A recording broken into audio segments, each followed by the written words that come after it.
இன்றைக்கி ஒரு 2-3 நாளைக்கு முன்னாடி போன வாரங்கள்லாம் நினைக்கிறேன், கடந்த வாரம்னு வச்சுக்கோயேன், பிப்ரவரி மாதம் பட்ஜெட் தாக்கல் பண்ணுறாங்க.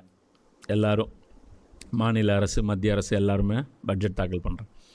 அதில் தாக்கல் பண்ணி சொல்கிறாங்க எவ்வளோ லட்சம் கோடி கடன் இருக்குது.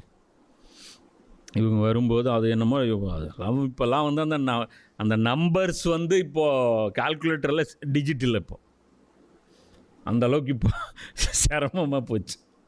கால்குலேட்டரில் எத்தனை டிஜிட் வந்துடும், 0000 போட்டிங்கன்னா ஒரு சில ஜீரோ வந்துட்டு அதுக்கப்புறம் நின்றுடும். அந்த டிஜிட்டு சொல்ல தெரியாது யார், நம்ம ஏ டு டிஏ இவங்க எல்லாமே வந்து இது வந்து இத்தனை லட்சத்துக்கும் அது அந்த லட்சத்துக்கும் தெரிய மாட்டேங்குது. அதனால் அந்த அளவுக்கு ஸ்டக்காக கால்குலேட்டர் ஜாமாற அளவுக்கு இவங்க கடன் வாங்கினது யார், கவர்மெண்ட்டு. கட்ட வேண்டியது யார், நாம். இது எப்படி பாரு உல்ட்டா, ஒவ்வொரு குடிமகனும் கட்டணும். நாங்கள் எங்கேங்க சார் வாங்கணும்? மூதேவி உனக்கு தாண்டா வாங்கிச்சு, வாங்கி என்ன சார் பண்ணீங்க? ஜிஹெச் கட்டியிருக்கு. எந்த ஜிஹெச்? அதுக்கு அத்தனை லட்ச ரூபா கோடியா? டேலி பண்ணி பார்ப்போமா? நீங்கள் வாங்கின கடனுக்கும் நீங்கள் பண்ண செலவுக்கும் எங்களுக்கு கணக்காட்ட முடியுமா? என்ன பண்ணி வச்சுருக்கீங்க? உங்கள் ஒவ்வொருத்தருக்கும் 5000 கோடி 10,000 கோடி ரூபா சொத்து இருக்குது. ஒரு அமைச்சர் பேசினாங்க, போன ஆட்சியில் இருந்த அமைச்சர், இதுக்கு முன்னாடி இருந்த கவர்மெண்ட்டுடைய ஒரு அமைச்சர், தமிழக அமைச்சர், 4000 கோடி ரூபா நான் வசூல் பண்ணி கொடுத்தே ஆகணுன்ட்டு எனக்கு வந்து கட்சி தலைமை சொல்லிருச்சு. அதனால் வந்து ஒரு போஸ்டிங்க்கு எனக்கு இத்தனை லட்சம் ரூபா நீங்கள் கொடுத்தே ஆகணும். ஓப்பனாக பேசுது. என்னங்க பண்ணுறது? நீங்கள் இது அது அந்த அந்த இன்றைக்கெல்லாம் சினிமாக்கள்லாம் ஈஸியாக வரும்ல.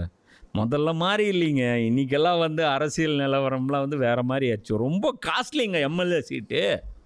இன்றைக்கி ட்ரம்ப் வந்து ஜெயிச்சார் அப்படின்னா எலான் மஸ்க் உலகத்தின் நம்பர் 1 கோடீஸ்வரர் செலவு பண்ணுறாரு. மோடி ஜெயிச்சார் அப்படின்னா அதானி அம்பானி செலவு பண்ணி தான் ஜெயிக்க வைக்கிறாரு. அதுக்கப்புறம் அவனுங்க 2 பேருக்கு நலம் நாடுனா போதும் அவர். புரியுதா? அதுதான் இவர் சொல்கிறாரு, ராகுல் காந்தி, நாம் இருவர் நமக்கு இருவர். நாம் இருவர் யார்? மோடியும் அமித்ஷா. நமக்கு இருவர் யார்? அம்பானி அதானி. இவங்க ஆட்சி இப்படி தான் போயிட்டுருக்குது. ஹம் தோ ஹமாரே தோ. இதுதான் விகாஸ், சப்கே சாத் சப்கா விகாஸ். இதான் நடந்துகிட்ருக்கு. இது எப்படிப்பட்ட அரசாங்கம்? இது மக்களுக்கு யாருக்காவது தெரியுமா? கொண்டு போய் நம்ம சேர்த்திருக்கோமா? இன்ஃபர்மேஷனாக கொண்டு போய் சேர்த்திருக்கோமா? ரசூலா பற்றி என்ன உங்களுக்கு தெரியும்? 13 கல்யாணம் பண்ணாங்க, 6 வயசு பொண்ணை கல்யாணம் பண்ணாங்க, இதான் தெரியும். இத்தனை 39 போர்கள் பண்ணாங்க. மதவாதின்னு சொன்னாங்க. எனக்கு அல்லாவுடைய வந்து செய்தி வருதுன்னு மக்களையெல்லாம் சுரண்டி ஏமாத்துனாங்க. என்னத்தடா சுரண்டாங்க? என்ன பண்ணாங்க தெரியுமா? முதல்ல ரசூல்லா என்ன பண்ணாங்கன்னு தெரியுமா?